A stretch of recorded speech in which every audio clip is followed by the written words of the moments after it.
మందసాన్ని మోయండి. ఏవేవో మోసేది కాదు. పేరు, ప్రతిష్ట, గౌరవాలు, డబ్బు, కులాలు అవన్నీ మోసేది కాదు. అన్నీ ప్రక్కకు పడేసి మందసాన్ని మోయండి. ఆయన ప్రేమ కలిగి ఉండండి. ఆయన క్షమాగుణం కలిగి ఉండండి.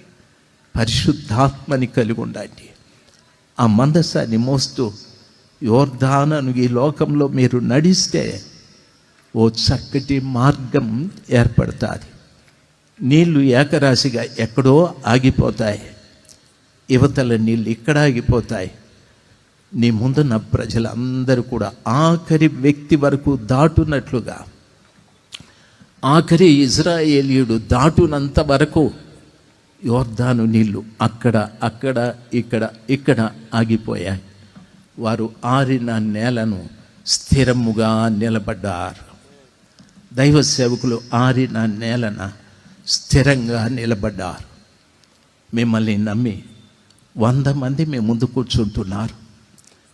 మిమ్మల్ని అడిగితే మీ సంఘానికి ఎంతమంది వస్తారంటే 200 మంది, 300 మంది, 1000 మంది, 2000 మంది, 3000 మంది అని చెప్తారు.